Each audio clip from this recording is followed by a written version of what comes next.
ሰላም ጤና ይስጥልን ውድ የቻናሉ አባሎችና አዲስ ተመልካቾቻችን እንኳን ወደ ቻናሉ በሰላም መጣችሁ።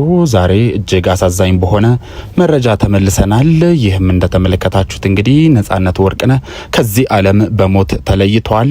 ነጻነት ወርቅነህ ለሞት የዳረገው ምክንያት እንዲሁም ስለ አርቲስቱ አንዳንድ መረጃዎችን ይዘናል። ሙሉን ቪዲዮ ተከታተሉ። ቪዲዮ ላይክ አድርጋችሁ እነዚህንና ሌሎች ተከታታይ መረጃዎችን ይዘን ስለምንመለስ ቻናሉን ሰብስክራይብ በማድረግና የደወል ምልክቷን ተጭኖ ኦል የምትሏን በመንካት ተቀላቀሉ። ታዲያ ነጻነት ወርቅነህ እረፍቱ ከተሰማ በኋላ ብዙዎችን ልብ እየሰበረ ከዚህ ቀደም በበርካታ የጥበብ ስራዎቹ ፊልም በመስራት እንዲሁም የማስታወቂያ ስራዎችንና በብዙዎች ደግሞ በኢቢኤስ ቴሌቪዥን በቤተሰብ ጨዋታ በተሰኘው ፕሮግራም የብዙዎችን ቀልብ እንዲሁም ድጋፍ ያገኘበት ፕሮግራም ነበረ።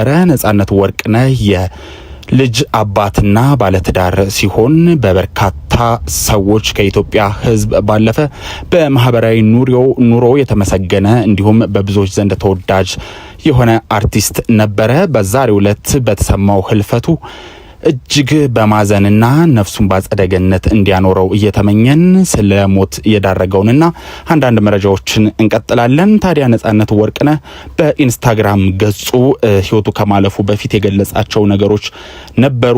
ታዲያ በ300,000 በላይ ተከታይ ባለው የኢንስታግራም ገጹ ለመጨረሻ ጊዜ ከለጣፋቸው መልእክቶች መካከል እንደምትመለከቱት አንድ ሰው ምን አለኝ ብሎ ይጀምራል። ገንዘብህ እና ጤናህን ስታጣ ምንም አታጣም። ባህሪን ስታጣ አንድ ነገር ታጣለህ። ሁሉንም ነገር ታጣለህ። ያንን አስታውስ። ገንዘብ ሊመለስ ይችላል፣ ጥንካሬም ሊገነባ ይችላል። ነገር ግን ባህሪ የማንነታችን መሰረት ነው። አጥብቀ ጠብቅ፣ በታማኝነት ኑር እና ሌላው ሁሉም ወደ ቦታው ይወድቃል ሲል ተናግሯል። በሌላው ፖስቱ ደግሞ ፍቅር ሰው ሲሞት እንኳን አይጠፋም፣ ወደ ኋላ ይቀራል እና የማንቋቋመው ይሆናል በማለትም ገልጿል። ለመሆኑ ነጻነት ወርቅነህ ከነዚህ ልብ ካላልናቸውና ካላስተዋልናቸው የኢንስታግራም ፖስቶቹ ምን ተረዳችሁ? በተጨማሪም የመጨረሻ እንድንጨምርላችሁ ነጻነት ወርቅነህ ይቀጥላል። ስህተት ነው።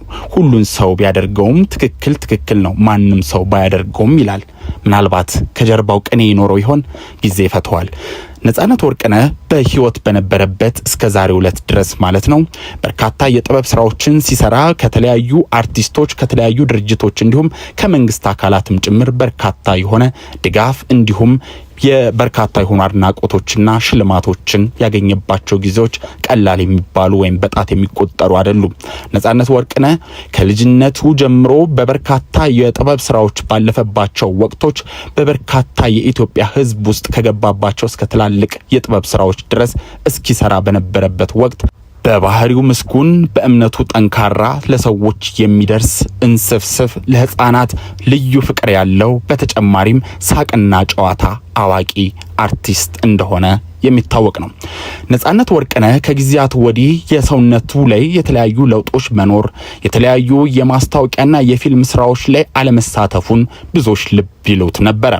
ታዲያ በኢቢኤስ ቴሌቪዥን ሲተላለፍ የነበረው የቤተሰብ ጨዋታ ፕሮግራም ላይም በርካታ ለውጦች በሰውነቱ ላይ ማየት ከጀመርን ውሎ አድሮ ነበረ።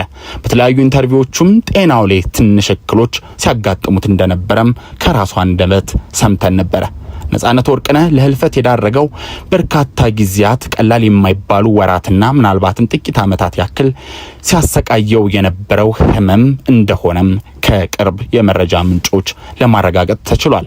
በዛሬው ዕለት ህልፈቱ እስኪሰማ ሰዓት ድረስ ለበርካታ ጊዜያት ከጥበብ በተገለለበት ከካሜራ ጀርባ በሆነበት ወይም ደግሞ ወደ ሚዲያ ባልወጣባቸው በእነዚህ ወቅቶች ጓደኞቹ፣ የቅርብ ቤተሰብና በተለይም ደግሞ ባለቤቱ በውጭ ሀገርም በርካታ የሆኑ ትላልቅ የሕክምና መስጫ ተቋማት ላይ ሕክምናውን ሲያደርግ እንደነበረም መረጃዎች ወጥቷል። የነጻነት ወርቅነህ ከእድሜው ለጋነት ወይም ጎልማሳነት እንዲሁም በርካታ ስራዎችን ወደፊት ይሰራል ተብሎ በሚጠበቅበት በዚህ ወቅት እንዲሁም ልጆቹን አሳድጎ ለቁም ነገር ለወግ ማዕረግ ያበቃል ተብሎ በሚጠበቅበት በዚህ ወቅት ማረፉ ልብ የሚሰብር ነው። ነጻነት ወርቅነህ በዛሬው ዕለት ህይወቱ በማለፉ በድጋሚ ነፍስ ይማር እያልን እንዲሁም ለቤተሰቦቹ ለወዳጅ ዘመዶቹ መጽናናትን እየተመኘን ተሰናበትን። ቻናሉን ሰብስክራይብ ማድረግ፣ ቪዲዮውን ሼር ማድረግ፣ ቪዲዮውን ላይክ ማድረግ እንዳትረሱ። በቀጣይ ሌሎች መረጃዎች ስለ አርቲስቱና ስለ ቤተሰቦቹ እንዲሁም ስለ ጓደኞቹ ያሉትን አዳዲስ መረጃዎች ይዘን እንመለሳለን።